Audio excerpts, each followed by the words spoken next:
Maintenant donc, dans cette deuxième façon de résoudre cette équation du second degré en z, donc dans les nombres complexes, eh bien, nous allons aborder cette deuxième façon de faire. En fait, on va utiliser une identité remarquable. Tu vas voir que c'est assez élégant, ça permet d'aller vite et de ne pas s'embêter en fait à calculer le discriminant delta quand tu as une équation du second degré. Alors je sais bien que calculer le discriminant delta, c'est souvent le réflexe que tu peux avoir. Et il est vrai que ça te permet assez rapidement quand même de trouver la solution. Enfin, disons que c'est la méthode classique, si tu veux, pour résoudre une équation du second degré, que ce soit dans R ou plus généralement dans C comme ici. Mais quand le polynôme du second degré ici à gauche de ton équation est assez simple, eh bien je te recommande quand même d'utiliser cette petite astuce que je vais te montrer, qui consiste à utiliser une identité remarquable, pardon. Donc l'identité remarquable que tu peux utiliser ici, c'est tout simplement A moins B le tout au carré. Pourquoi un moins? Puisque tu as un moins ici. D'accord? Le petit a, ça va être z, et le petit b, eh bien en fait, tu vas le trouver assez rapidement. Regarde, z au carré moins 2z. En fait, tu vas considérer uniquement ces deux premiers termes-là. Hop, z au carré moins 2z. Eh bien, est-ce que ça pourrait pas être la forme développée de cette identité remarquable-là, hein, dont la forme développée, je te le rappelle, est a carré moins 2ab, donc plus b carré? Est-ce que ces deux termes que j'ai entourés ici en rose ne pourraient pas être ces deux premiers termes-là, donc sachant qu'on aimerait introduire un carré avec petit a et petit b bien choisis? En fait, c'est assez simple, hein. Peut-être que mon explication n'est pas évidente, mais regarde, ce z carré moins 2z, tu peux tout simplement le mettre sous la forme z moins 1, le tout au carré. Donc regarde, déjà on développe ceci à l'oral. Ça donne z au carré moins 2z, donc justement ça, tu vois. Par contre, il reste un plus 1 à la fin. Donc, il faut mettre moins 1 si tu veux. Et donc, ceci, quand j'enlève le 1, ça te donne z au carré moins 2z plus 1, en développant ce carré-là, moins 1. Donc les plus 1 moins 1 s'enlèvent, et il nous reste juste ce terme entouré en rose. Donc là, ce que j'entoure en rose, hein, c'est égal, hein, partout sur ce tableau. D'accord? Et maintenant, ton équation, qu'est-ce qu'elle est? Elle est ce terme entouré en rose, plus 2 égale 0. Donc ici, tu mets plus 2 égale à 0. Tu vois? Donc tout de suite, en fait, tu vas essayer de transformer cette forme développée, là, en tout cas ces deux premiers termes, z au carré moins 2z, sous une forme un petit peu différente, donc en introduisant un carré. Un carré de quelque chose d'un petit peu plus long, donc le z moins 1. Et regarde ce qui se passe, donc le moins 1 et le plus 2, tu vas pouvoir les ajouter, ces deux constantes qui s'ajoutent très simplement et qui donnent 1, tout simplement, donc tu obtiens z moins 1, le tout au carré, plus 1 égale 0. Bon alors là tu me dis, oui, très bien Romain, mais qu'est-ce qu'on fait après pour trouver les solutions de z s'il y en a? Enfin en tout cas, il y en a forcément, on sait que dans C, il y a forcément des solutions dans C pour une équation du second degré. Alors, comment les trouver ces solutions?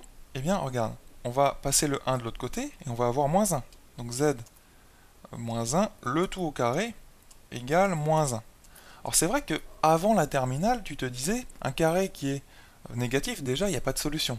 Oui, mais là, on est dans C. Et en l'occurrence, un carré qui vaut moins 1, ça veut tout simplement dire que ce qu'il y a en dessous du carré, c'est-à-dire z moins 1, eh bien ça vaut i ou moins i. Regarde, quand tu mets quelque chose au carré et que tu trouves moins 1, ça veut dire que ce quelque chose, il vaut i ou moins i, hein. C'est exactement ça l'équivalence que tu as.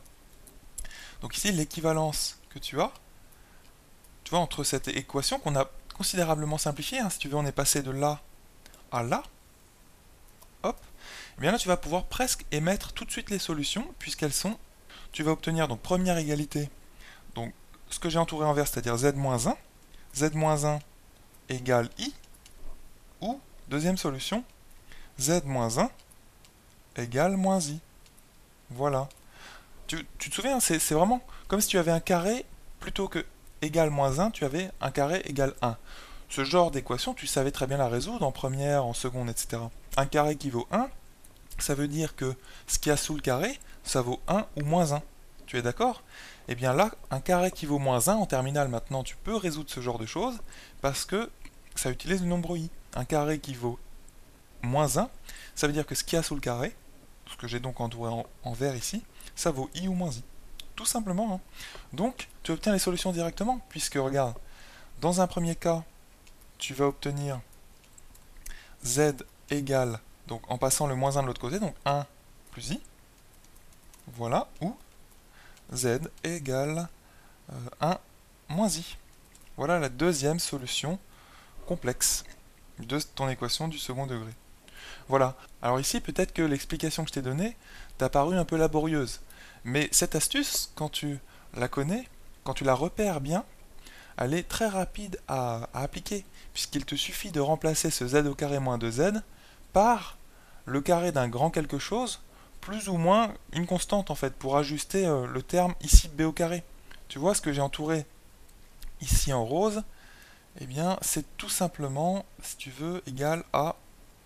Ceci, c'est égal à ceci, a moins b, le tout au carré, moins b carré, en fait. Tu passes le b carré de l'autre côté. Tu vois? Donc, finalement, le a moins b, le tout au carré, c'est notre z moins 1, le tout au carré. Et le moins b carré, c'est ce moins 1 ici. Tu vois que tu retrouves. Et donc après, tu reviens à ton équation du second degré, il te reste ta constante que tu n'as pas encore traitée. Tu l'ajoutes, les deux ici s'ajoutent, et après ça devient très facile puisque tu as le carré d'un grand quelque chose égale plus ou moins une constante. Et ça c'est très facile à résoudre dans les nombres complexes. Voilà. Donc ça c'était vraiment la deuxième astuce que je voulais te montrer, la deuxième façon de résoudre très rapidement cette équation de second degré dans C. Donc tu te souviens, la première façon de faire, méthode classique, tu déroules le calcul du discriminant, b carré moins 4ac, tu regardes si c'est positif, nul ou négatif, et puis tu connais tes formules pour les solutions z1, z2. D'accord? Ou, tu es un petit peu plus astucieux, tu te souviens plus très bien du calcul du discriminant ou de delta, et des formules pour les solutions, donc tu utilises une identité remarquable. Et ça, quand même, je pense que tu les connais. Tu vois, c'est la seule chose à connaître, en fait, hein, dans cette deuxième façon de faire. L'identité remarquable, a moins b, le tout au carré. Voilà, donc j'espère que tu as bien compris comment résoudre cette équation du second degré, et je te dis à très bientôt sur StarMath TV.